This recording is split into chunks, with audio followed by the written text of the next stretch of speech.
네, 오늘도 역시 청와대 하명 수사 논란으로 전국이 뜨겁습니다. 청와대, 검찰, 여야 그리고 경찰까지 각각의 입장이 첨예하게 엇갈리는 이런 상황인데요. 이종훈 정치평론가 그리고 김성환 시사평론가 두 분과 자세히 분석해 보겠습니다. 어서 오십시오. 안녕하세요. 안녕하세요. 네, 어제 하루 청와대는 정말 급박하게 돌아갔습니다. 오전에 검찰의 청와대 비서실 압수수색이 있었고요. 오후에는 청와대 하명 수사 관련한 청와대의 자체 조사 브리핑이 또 있었습니다. 영상 먼저 보고 오시겠습니다. 검찰은 형사사건 공개금지 규정 제도가 시행되고 있음을 명심해 주시기 바랍니다.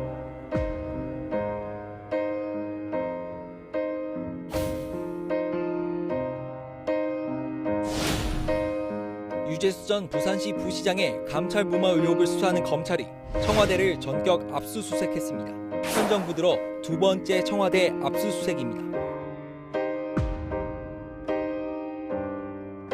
경찰 출신이거나 특감 반원이 아닌 행정관이 외부에서 제보된 내용을 일부 편집하여 요약 정리한 사실을 확인했습니다. 동향들을 가끔씩 갖다 수집하시는 분이 있어요. 정부의 고사 고발건 관련해가지고 이제 언론에 계속 나오니까 한번 이제 물어와가지고 제가 대답을 했고. 홍 부시장은 청와대에서 먼저 물어봐서 설명해 준 것이라고 밝혔습니다.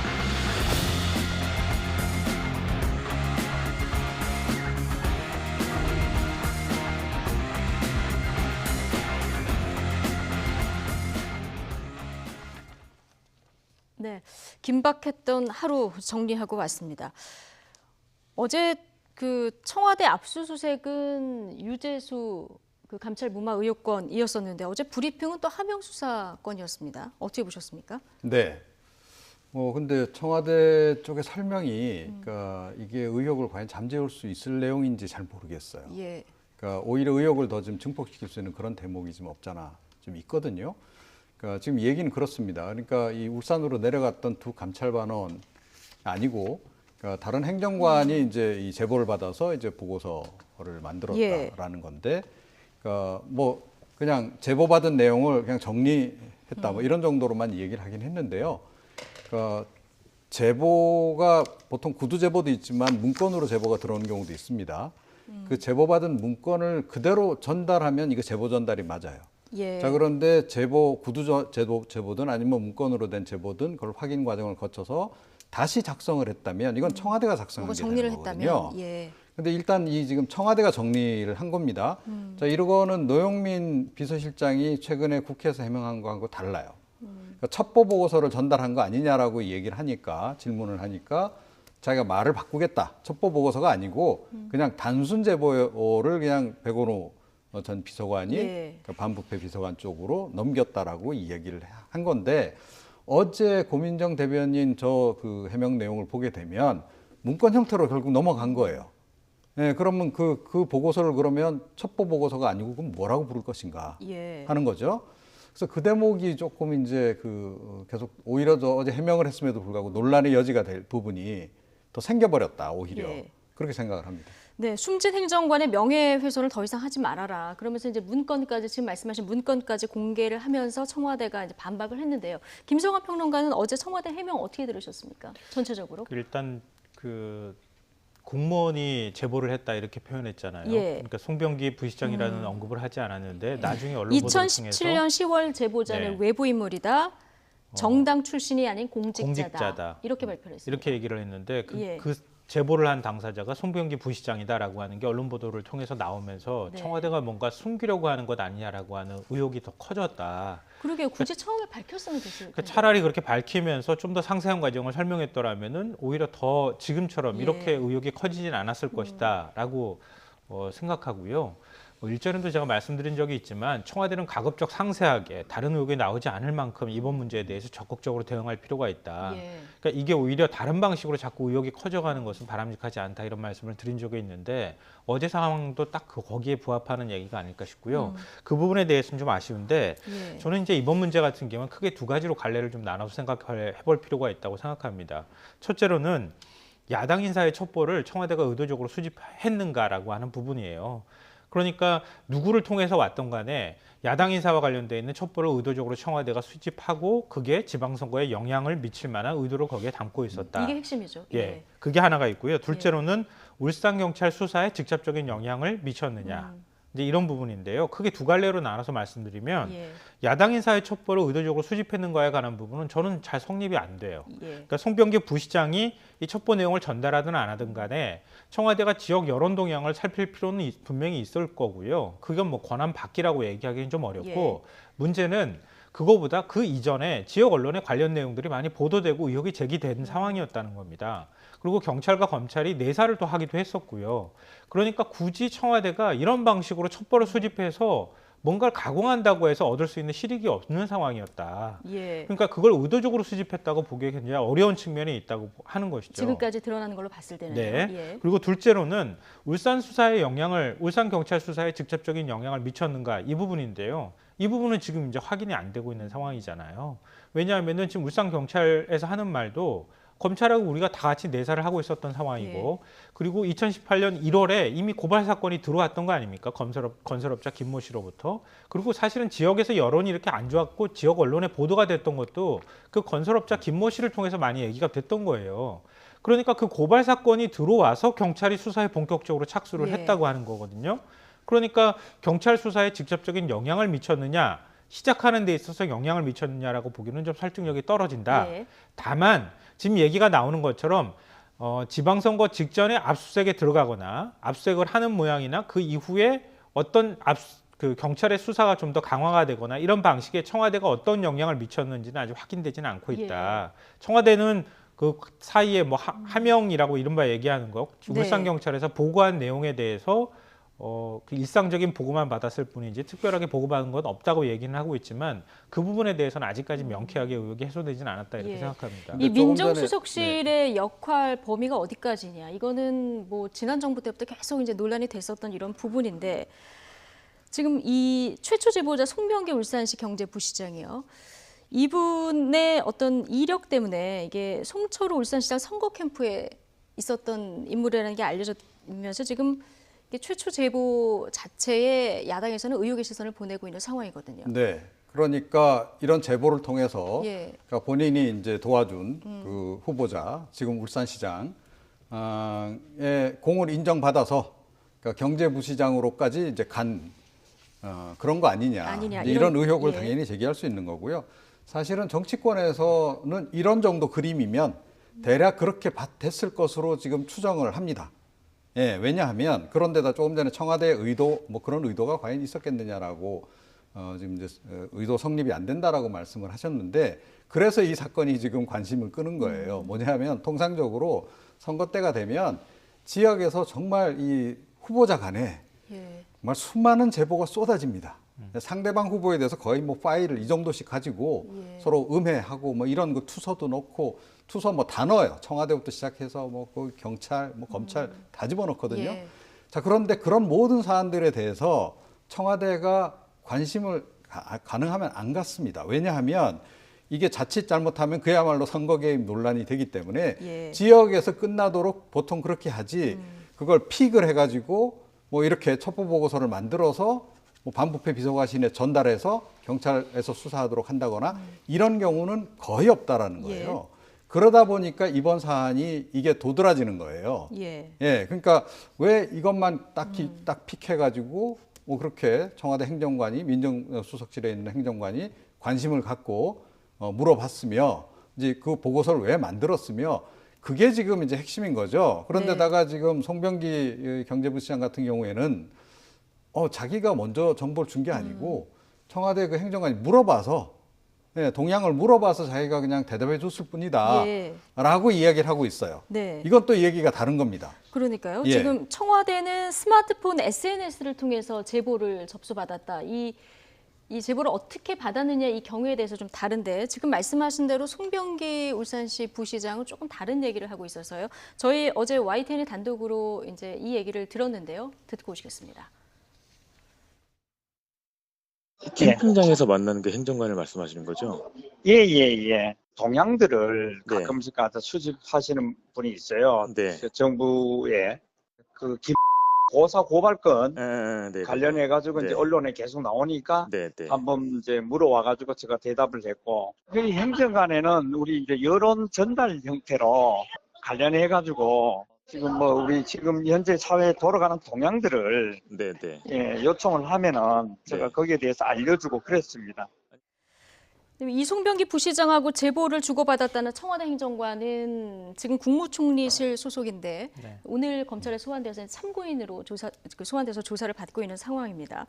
지금 얘기를 들어보면 청와대에서는 SNS로 제보를 먼저 했다는 거고 지금 이 송병기 부시장은 청와대에서 요청이 있어서 그 제보를 했다는 거거든요. 그러니까 이게 그 전 과정이 어땠는지가 지금 정확하게 설명이 안 되기 때문에 그러니까 지금 오늘 추가 인터뷰를 네. 한다고 했는데 오늘 아직 오후에 그 또 예. 기자회견을 한다고 합니다. 송병기 오후에, 부시장이. 예. 그래서 정리되는 입장을 아마 얘기하지 않을까 싶은데요. 예를 들면 그런 거죠. 캠핑장에서 우연히 만났다고 해요.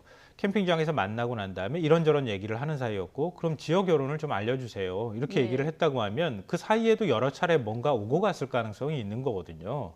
그러니까 그 여러 차례 오고 가는 과정에서 거기에 뭔가 내용이 들어있고 그게 지역에서 논란이 된다고 하니 그럼 조금 더 그 내용을 정리해서 나한테 보내주면 어떻겠습니까? 선호를 딱 잘라서 예, 얘기하기 좀 이렇게 됐을 애매한 수도 측면이 있는 있다. 거죠. 그러니까 그거를 어느 한쪽이 부정한다 아니다 이런 예. 관점보다는 그 맥락으로 이해하기 시작하면은 이해가 안 되는 측면도 아니다. 근데 그러기 때문에 정확한 입장이나 과거에 그 어떤 일이 있었는지를 좀 설명을 충분히 들을 필요가 있다 이렇게 생각이 되고요. 왜 제가 사실 이렇게 좀 조심스럽게 말씀드리냐면은 우리가 지금 그 최근에 숨진 그 청와대 그 수사관 있지 않습니까? 예. 수사관이 지금 첩보 전달했다고 얘기를 했던 최초 지목됐던 사람이었어요. 그러니까 지금 이제 행정관이 전달했다고 지금 엉뚱한 사람이 얘기가 되고 있잖아요. 예. 그리고 송병기 부시장이 얘기가 언급되고 있습니다. 근데 그 전에는 그 숨진 수사관이 모든 걸 다 만들어서 마치 특감반원이 별동대가 뭔가 활동해가지고 울산 지역 여론을 의도적으로 수집해서 그래서 뭔가 첩보를 내려보내서 울산 경찰이 수사한 것처럼 이렇게 언론들이 막 보도했어요. 그게 의혹이 다 커졌는데 지금 전혀 다른 얘기가 나오고 예. 있단 말이에요. 그러니까 어떤 사안에 대해서 우리가 접근할 때 이렇게 단정하듯이 자꾸 얘기를 해버리면은 그 다음에 다른 얘기를 또 부정해야 되는 문제가 예. 생길 수도 있다. 그러니까 그런 문제에 있어서는 조금 조심스럽게 접근할 필요가 있다고 예. 생각합니다. 물론 이제 확인되지 않은 부분에 대한 보도는 굉장히 조심스럽게 해야 되는 것은 맞고요. 이종훈 평론가는 이 부분은 어떻게 보십니까? 어떤 부분 말씀하십니까? 예, 지금 그러니까 두 사람의 이제 해명이 네. 첩보를 주고받는 과정에 말이 다른데 선우를 딱 잘라 말하기는 좀 우리가 모르는 측면이 있다. 조심해서 보도해야 된다. 이런 얘기를 해주셨거든요. 그러니까 이제 뭐 이 국면에 오게 되면 서로 책임을 떠밀기 위해서라도 상대방이 먼저 나한테 제보를 했다라는 식으로 또는 나한테 요청했다라는 식으로 아마 이야기를 할 가능성이 높아요. 네. 그래서 사실은 그건 큰 의미가 없고 그러니까 공적으로 남아있는 문건이라든가 이런 증거 자료들을 가지고 우리는 판단을 내릴 수밖에 없다라는 네. 겁니다. 그런데 제가 조금 전에 말씀드렸듯이 그러니까 통상적으로 선거 처리되면 이런 제보가 쏟아진다라는 거 제가 말씀드렸고요. 지역에서는 뭐 이거 엄청납니다. 그래서 뭐 저 사람은 저 나쁜 놈이고 어쩌고 저쩌고 이러면서 막 서류 이렇게 갔다가 이거 꼭 봐주세요. 이 사람 수사시켜야 됩니다. 이런 거 막 오거든요. 자, 그러면 조금 전에 말씀드렸듯이 통상적으로 청와대에 있는 직원들은 손사래를 칩니다. 예, 그거 저한테 이야기하지 마세요. 예, 왜? 선거 개입 의혹이기 때문에. 네. 자, 그래서 저는 이 행정관이 만약에 그런 보고서를 만들었다면 그 행정관이 누구의 지시를 받아서 한 건지 아닌지 잘 확인이 필요한데 예. 본인이 자의적으로 판단 내려서 만약에 이 건을 이거 보고서를 이렇게 정리해서 요약 보고해야 예. 되겠네라고 했다면 그것 자체도 사실은 그 개인적으로는 선거 개입 의혹이 불거질 만한 사안인 겁니다. 그게. 예. 자, 그런데 만약에 그 행정관이 누군가의 지시를 받고 그야말로 이 송병기 부시장이 이야기하듯이 먼저 물어보고 그 정보를 수집해서 보고서를 만들어서 전달하고 네. 했다면 그리고 그 과정을 통해서 수사가 진행되도록 만들었다면 예. 이거는 그야말로 선거 개입이 될 수밖에 없는 거고 이건 조직적인 선거 개입이 될 수밖에 예. 없는 거라는 거예요. 그래서 지금 현재까지 어찌됐건 청와대가 밝힌 내용을 기준으로 가지고 우리가 이야기를 할 수밖에 없는데 일단 청와대가 밝힌 바대로라 보더라도 좀 부적절했던 측면이 분명히 있는 것이고 네. 또 그 고민정 대변인의 말대로라면 그러면 최근에 사망하신 그분은 예. 도대체 뭐 때문에 극단적인 선택을 하신 거죠? 고래고기 사건 때문에?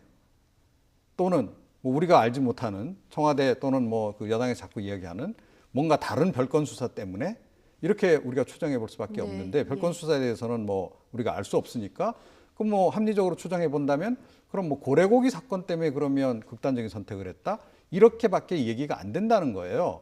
그리고 정말로 그 두 감찰 반원들이 울산에 내려가서 정말 이 김기현 전 울산시장 사건 관련해서 전혀 아무런 활동도 했는지 안 했는지 이것도 아직은 확인이 안 되는 사실입니다. 그렇죠. 예. 그래서 그 부분도 여전히 예. 의문으로 지금 남아 있는 상태다. 네. 이렇게 생각합니다. 근데 의문으로 아니, 근데 남 지금 예, 이제 예.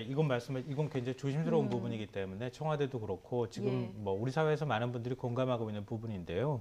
이 고인과 관련해서 우리가 추측을 하기 시작하면 너무 많은 추측을 할 수 있다. 그 부분에 대해서 좀 조심할 필요가 있다고 특히 하는 더 건데요. 조심해야 될 필요성이 그러니까 있죠. 예. 고래고기 사건 때문에 그거 왜 다른 거가 없는데 왜 그러면 스스로 목숨을 끊었을까? 이렇게 하기 시작하면은 지금 뭐 별건 수사 얘기도 나오고 그렇게 얘기도 하지만 자꾸 의혹이 커지잖아요. 근데 우리가 흔히들 이제 자기 스스로가 극단적인 선택을 할 때 뭐 명예나 이런 것들 가지고 선택하는 경우도 있고 굉장히 많단 말이에요. 이유는 지금 억울하게 만약에 본인이 한 일이 아니라 그러면은 본인이 한 일처럼 억울한 그 사람으로 지금 몰려 있는 상황이 됐을 수도 있잖아요. 그러니까 그런 부분에 대해서 우리가 좀 일단 두고 검찰 수사 결과를 지켜보고 난 다음에 판단해도 늦지 예. 않다고 생각합니다. 그렇죠. 지금 검찰 수사는 계속 진행되고 있고 지금 행정관이 첩보를 입수했다. 그리고 이 최초 제보자까지는 알려진 상황인데요. 윗선이 있느냐 없느냐 앞으로 검찰 수사 방향이 이쪽으로 모아질 것 같습니다. 송병기 부시장 조사는 당연히 이제 할 것 같고요. 그렇게 되면 조국 전 장관 소환도 임박하지 않았느냐 이런 분석도 나옵니다. 그러니까 지금 뭐 애초에 사실 원래 그렸던 그림하고는 조금 그림이 달라지고 있어요. 사실은. 네. 왜냐하면은 조국 전 장관을 향해서 수사가 가기 위한 과정으로 지금 인식이 되었거든요.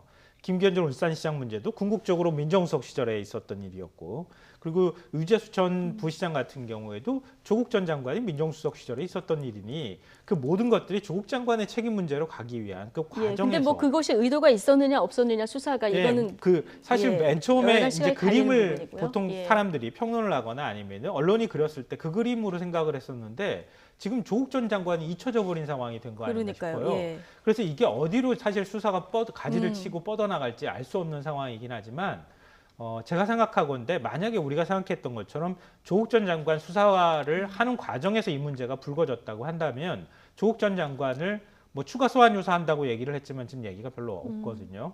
그러니까 만약에 수사의 속도를 내고 어느 정도 그림을 그렸다고 하면 청와대 압수수색이 거의 마지막 단계가 됐을 가능성이 있다.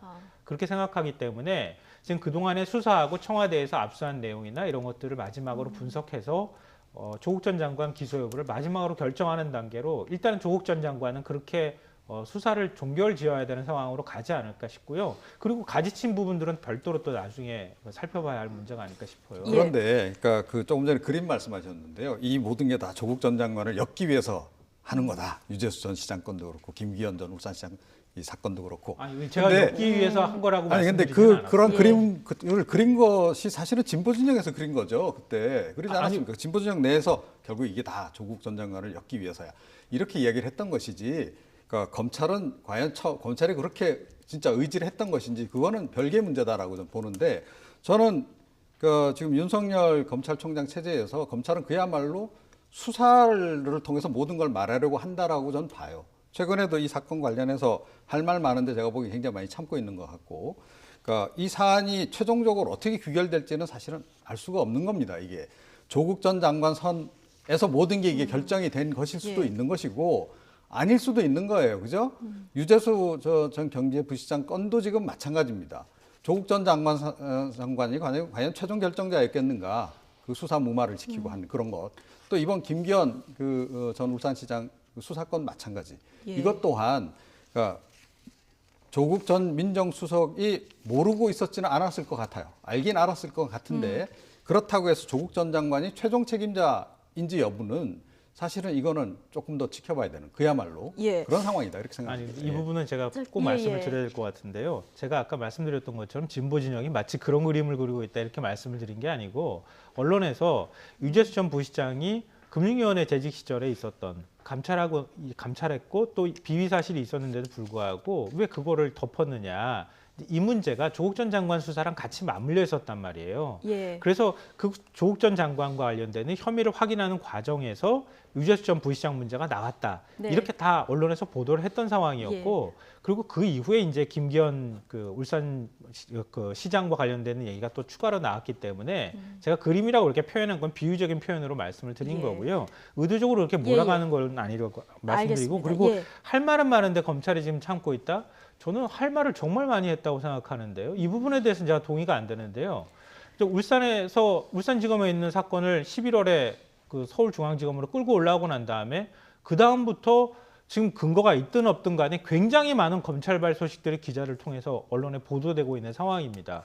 그게 누가 의도적으로 그 내용을 흘렸든 안 흘렸든 그거는 잘 모르겠어요. 예. 모르겠지만 어찌됐든 검찰에서 한꺼번에 많은 얘기들이 쏟아져 나온 것은 분명하다. 네. 그럼 무언가를 검찰은 말하려고 하고 있는 것이었으면 틀림이 없다고 저는 생각합니다. 알겠습니다. 검찰이 지금 하고 싶은 말을 참고 있는 것인지 하고 싶은 말을 너무 많이 하는 건지 이 검찰 수사를 바라보는 정치권 시각도 지금 굉장히 엇갈리는 상황이거든요. 민주당은 법무부가 사건을 통제해야 된다 이런 언급까지 했고요. 한국당 황교안 대표는 윤석열 총장이 오히려 검찰개혁에 이정표를 세우고 있다. 이렇게 검찰 독려에 또 나서기도 했습니다. 함께 듣고 오시죠. 오얏나무 아래에서는 가끈도 고치지 말라는 말이 있습니다. 이런 사안일수록 검찰은 작은 오해를 불러일으킬 수 있는 일도 삼가해야 마땅합니다. 지금이라도 투명한 수사가 이루어질 수 있도록 검찰은 경찰의 수사에 적극 협조하길 바랍니다. 법무부도 주어진 권한을 적극 행사하십시오. 저는 엊그제 이번 사안에 대해서 법무부에 특별 감찰을 주문한 바 있습니다. 고인이 검찰의 수사를 받던 도중에 사망한 사건인 만큼 투명하고 엄정한 수사를 위해서 법무부의 사건 통제가 꼭 필요하다고 생각합니다. 이제라도 문재인 정권은 검찰 수사에 적극적으로 협조해야 합니다.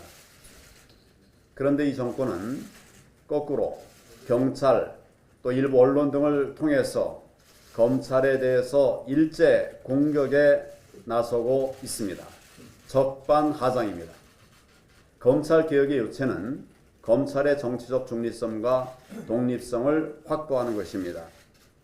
그 잣대는 살아있는 권력에 대해서도 과감하게 수사할 수 있어야 한다는 것입니다. 이런 점에서 윤석열 검찰은 검찰개혁의 새로운 이정표를 세우고 있습니다. 이런 검찰에 대해서 격려하기보다 오히려 억압하는 것을 보면 문재인 정권이 공수처를 만들려고 하는 진짜 의도가 무엇인지 분명히 드러납니다. 독립적이고 네, 지금 여야의 상반된 입장까지 듣고 오셨습니다. 하나씩 좀 보면 이인현 원내대표는 지금 법무부의 사건 통제가 필요한 시점이다. 권한을 적극 행사해야 된다. 이런 얘기를 했거든요. 그러니까 요약하면 검찰은 지금 우리 편이 아니다. 법무부 장관 지금 장관 대행 뭐 하고 있냐. 빨리 감찰을 하든지 뭐 하든지 해서 저 좀 우리 편, 네. 그러니까 우리 뜻대로 움직이게 만들어라. 이거 굉장히 정치적인 발상 아닌가요? 일단 발상 자체가 그런 거고, 또 황교안 대표는 결국 이제 얘기는 뭐냐면 검찰은 지금 우리 편이다 이렇게 생각하는 것 같아요. 네. 자, 그런데 과연 그럴까요? 예. 저는 이건 언제든지 바뀔 수 있는 문제인 저는 그럴 것 리가 같은데요. 없다라고 좀 예. 생각을 하는 겁니다. 네. 그게 이제 뭐 지금 저하고 김성환 평론가하고도 생각이 좀 다른 지점 같기도 한데, 저는 윤석열 검찰팀 검찰 그 팀은 지금 그야말로 그냥 수사를 그대로 그냥 고지고대로 그냥 너무 제가 보기엔 너무 고지식할 정도로 그냥 진행시키는 게 오히려 문제라면 문제일 뿐이지 정치적인 고려 같은 거는 별로 하고 있지 않은 것 같아요. 제 시각은 그렇습니다. 예. 자, 이제 그런 관점에서 볼 때 근데 또 이종훈 그러면 평론가의 반대 시각에 의견을 그렇죠. 가진 분들도 있기 그러니까 때문에. 이제 저는 이제 예. 그렇게 생각한다라고 예. 이제 말씀을 드리는 거고, 그런 관점에서 제가 이제 보면, 그러니까 지난번 조국 정국 때도 그랬어요. 청와대가 나서서 또는 이제 여당의 핵심부가 나서서 검찰을 막 공격을 하고, 그게 과연 무슨 이득이 될까? 국민들이 보기에도 제가 그때도 말씀드렸는데 굉장히 혼란스러운 거예요. 예. 아니, 같은 편끼리 왜 저렇게 싸우지? 내지는 검찰총장은 대통령의 지휘하에 있지 않습니까? 그리고 불과 며칠 전에, 얼마 전에 국민과의 대화에서 대통령이 윤석열 총장 믿는다라고까지 말씀을 하셨어요. 그런데 이 여권발로 나오는 거, 이건 또 뭐냐? 이거예요. 예. 이게 좀 논리적으로 쉽게 이해가 돼야 되는데 예. 쉽게 자꾸 이해가 안 되니까 이거 도대체 뭐가 있길래 이러나, 여당이 뭐 저렇게 뭐가 관계가 돼 있길래 저러나, 이런 생각을 우선 할 수밖에 없는 그런 상황이 자꾸 된다. 자, 그래서 이런 식으로 자꾸 몰고 가는 거는 예. 제가 보기에는 여당에게도 별로 좋지 않다. 제가 보기에는, 그러니까 예를 들어서 김기현 전 울산시장 수사건 같은 경우에는 뭐 청와대 몇몇 행정관들의 일탈일 수도 있어요. 예, 그렇게 정리될 수도 있는 문제를 예. 오히려 지금 자꾸 더 의혹이 더 예. 커지게끔 그렇게 지금 의구심을 갖도록 지금 만드는 것 같고 좀 그렇다는 거죠. 네. 그리고 자유한국당 쪽에서는 패스트트랙 뭐 그 당시 관련해서 지금 자유한국당 의원들 출석도 안 하고 있는데 검찰이 가만두니까 아, 우리 편이 아닌가라고 착각하고 계시는지 모르겠는데요. 지금 정기국회가 열려있기 때문에 지금 어쩔 수가 없는 것일 뿐이지 예. 제가 보기엔 정기국회 끝나고 나면 곧바로 조치에 들어갈 겁니다. 아. 그래서 아마 지금 이제 자유한국당도 더욱더 지금 강한 목소리를 내고 필리버스터를 하겠다라고 하고 그러는 중인 것으로 이해를 하고 예. 있는데요. 그러니까 좀 양쪽 다 착각하지 마시고 검찰 수사는 뭐 제대로 좀 진행될 수 있게 가능하면 간섭 좀 정치권에서 하지 말을 안 하는 게 간섭 제일 좀 좋은 하지 겁니다. 말아 주셨으면 좋겠다. 이런 생각입니다. 여야 저는. 막론하고 지금 예. 민주당 일각에서는 법무부 장관 공석인데 검찰이 이렇게 무리한 수사를 하는 게 맞느냐 이런 비판도 나왔었습니다. 오늘 후임 법무부 장관 인선이 발표가 됐습니다. 추미애 의원이 52일 만에 법무부 장관 후보자로 지명이 됐어요. 네. 예. 그러니까 저는 대통령이 검찰을 민주적으로 통제하겠다고 하는 강력한 의지를 보여준 것이다 이렇게 생각하고요. 뭐 추미애 의원은 뭐 아시다시피 판사 출신이기도 하고 당대표까지 지낸 굉장히 중량감 있는 인물입니다. 그리고 또 사실은 굉장히 강단이 있다고 하잖아요. 네. 우리 예전에 많이 봐왔던 것처럼. 근데 그런 면에서 물론 이게 검찰을 장악하기 위한 것이다 이런 시각으로 보기보다는 검찰의 그 어떤 무리한 수사라든가 예. 아니면은 검찰 스스로가 정치적 판단을 한다 그러면 적절하게 그것들을 견제하는 역할들을 할 필요는 있다. 저는 뭐 그 정도는 충분히 가능한 일이다라고 생각하는데요. 그러니까 윤석열 검찰이 정치적 고려를 과연 하고 있지 않은가? 저는 그 문제에 대해서 끊임없이 의문이나 물음표가 생겨요. 그리고 검찰은 항상 정의롭고 공정하고 옳은 것인가? 이 부분에 대해서도 우리는 과거 그렇지 않다는 것 사실을 많이 봐왔잖아요. 근데 대한민국 검찰은 보수 정권에서는 벌벌 기고 진보 정권에서는 이렇게 검찰을 뭐 무슨 엄청난 권력을 가진 것처럼 언제나 이렇게 우리가 수사를 해왔던 것처럼 이런 태도를 보이는 것도 또한 저는 약간 어색해 보이는 태도라고 생각하는데요. 네. 그러니까 자유한국당도 지금 법 현실적으로 수사라든가 이런 현실적인 부분들을 여러 가지로 고려하는 거잖아요. 국회 회기 중이기 때문에 지금 자유한국당 의원들이 검찰 수사 거부하면서 벌써 지난 4월부터 따지면은 7개월째 지금 8개월 가까이 이러고 있습니다. 이런 부분들이 좀 정치하고 있다는 의혹을 받을 만한 부분이 있다. 그럼요. 이렇게 근데 지금 이쪽에는 보시는 왜 거예요. 그렇게 예. 그러면은 다른 거 없이 올곧게 수사만 한다고 얘기할 수 있겠습니까? 네. 그 지난번에 조국 전 장관 같은 경우에도 만약에 그렇게 검찰이 뭐 판단을 전혀 하지 않을 정도로 그런 문제라고 하면은 고소고발 들어왔다고 그래가지고 인사청문 과정에 있는 후보자를 그냥 바로 들어오잖아요, 수사를. 그러면은 다른 사안들도 똑같이 해야 되는 것처럼 보여야 되는데 그런 면에 있어서 뭔가 안 맞는다는 거죠. 네. 나경원 원내대표도 마찬가지잖아요. 잔유 의혹도 마찬가지고. 예. 그러니까 검찰은 정치적 판단을 하는 겁니다. 원래 해야 되는 거고요. 정무적 판단도 사실 하는 거예요. 근데 수사를 어떻게 할 것인가, 그 수사에 있어서 수사의 방향이라든가 이런 거를 굳게 예. 만든다거나 꺾어버린다거나 이런 걸 정권이 하면 안 되는 것이죠. 예. 근데 윤석열 총장 임명할 때는 야당에서 반대했는데 황교안 대표는 윤석열 검찰이 검찰 개혁에 이정표를 세우고 있다. 이렇게까지 좀 치켜 세우는 얘기까지 듣고 오셨습니다. 지금 뭐 이 갈등이 청검, 뭐 여야 할 것 없이 지금 검경 갈등으로도 이어지고 있는 이런 상황입니다. 휴대폰, 순진 행정관의 휴대폰을 입수하기 위해서 검찰이 경찰에서 가져왔는데 이번에는 경찰이 이걸 다시 가져오겠다고 또 검찰에 역신청을 하는 이런 네. 굉장히 초이례적인 상황이 벌어졌어요. 예. 근데 이게 실현 가능성은 좀 떨어지죠. 예. 경찰도 그걸 모르고 압수수색 신청하겠다라고 얘기한 거는 네. 아닌 것으로 지금 전해지고 그리고 있습니다. 영장 발부는 또 법원이 하는 거잖아요. 예, 그렇습니다. 그래서 이제 실제로는 이게 좀 어려울 거라고 생각은 하면서도, 그러니까 처음에 검찰 쪽에서 이 압수수색을 이 압수수색에서 휴대폰을 가져갔을 때 경찰이 보인 반응 이제 기억하시는지 모르겠는데요. 검찰이 숨기려는 게 있느냐라는 지적한 예, 거 네. 기억나실 네, 겁니다. 네. 그러니까 계속 이제 그렇게 의혹을 좀 더 이제 좀 증폭시키려고 하는 그런 의도. 그와 더불어서 어찌됐건 검찰이 지금 검경 갈등 과정에서 좀 본인들이 좀 밀릴 수도 있다. 자칫 잘못하면 그러니까 이번 같은 경우에 그러니까 만약에 이게 뭐 그야말로 하명 수사가 이루어졌다든지 김기현 전 울산시장 건 같은 경우 그렇게 되면 검찰 관계자들이 또 줄줄이 또 피의자가 될 수도 있는 겁니다. 경찰 관계자들이. 자, 이제 그런 상황들을 좀 이제 막아보려고 하는 그런 시도인 것으로도 일단 읽힙니다. 그러니까 검찰이 결백하다면은 지금이라도 검경 합동 수사단 꾸리자 이게 이제 경찰의 입장인데 그나저나 이 휴대폰에 있는 내용이 뭔지 이걸 검찰도 궁금해하고 경찰도 궁금해하는 거 아니겠습니까? 네. 풀어야 되는데 이게 지금 풀기도 쉽지가 않아 보여요.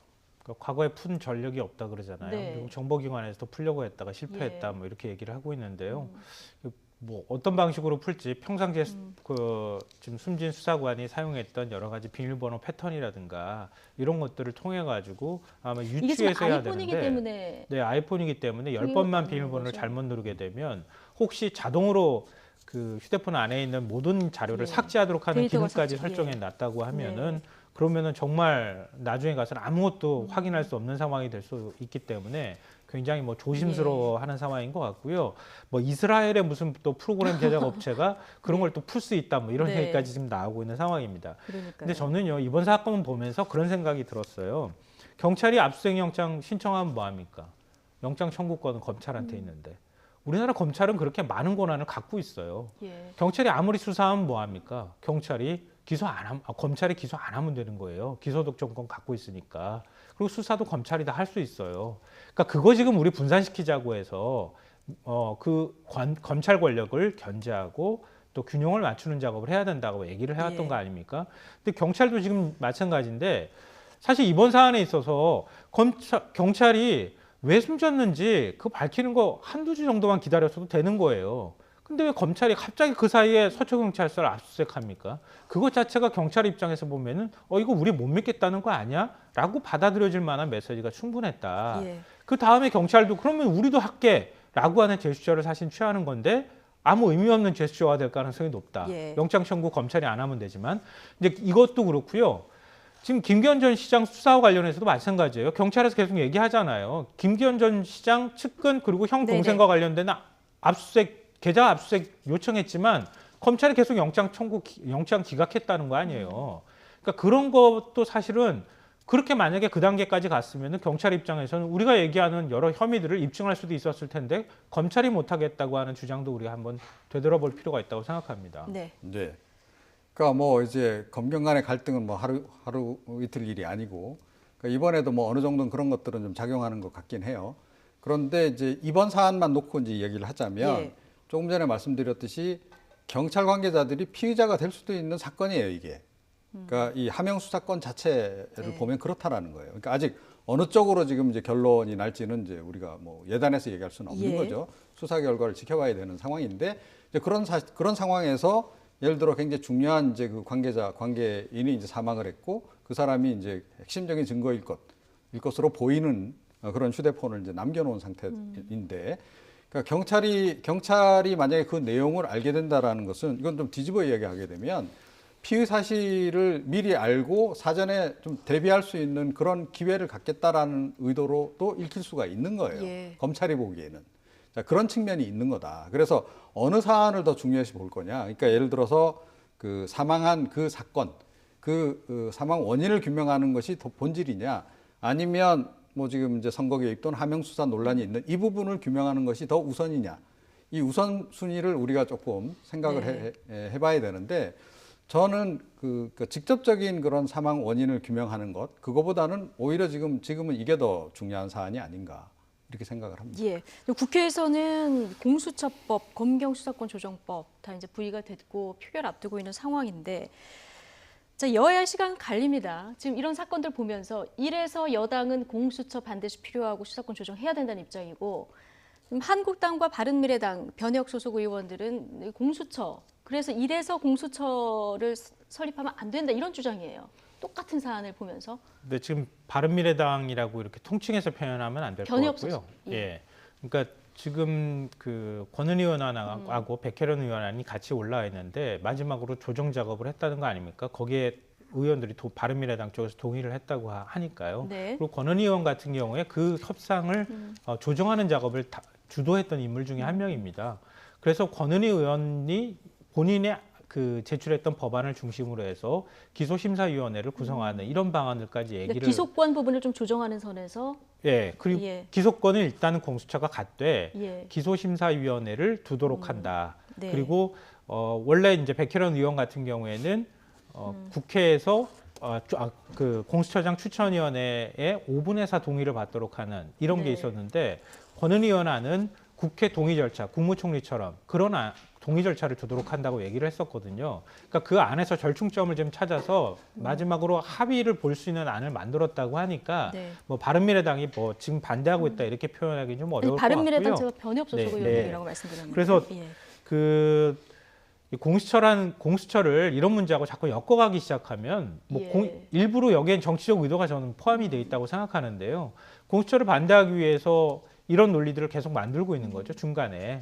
또 저는 검찰이 이런 의도가 없는가 지금 수사하는 예. 방향에 있어서 저는 없다고 생각하지는 네. 않아요. 그런 의혹을 사기에 충분한 검찰권 행사를 하고 있다고 생각합니다. 예, 그 공수처법 검경수사권 조정 이 얘기는 예전부터 국회에서 논의가 됐던 건데 한국당이 이 사건을 공수처와 연결시키는 것은 정치적인 의도가 있다 이렇게 보셨습니다. 마지막으로 뭐 저도 지금 나눠보겠습니다. 공수처는 만약에 권은희 의원이 주장한 예. 일부 그 내용들, 그러니까 이제 이 보수 세력들이 보기에는 약간 독소 조항들이라고 생각되는 예, 과도한 이제 대통령의 이제 개입 부분, 그 부분을 좀 이제 완화시키자는 거 아닙니까?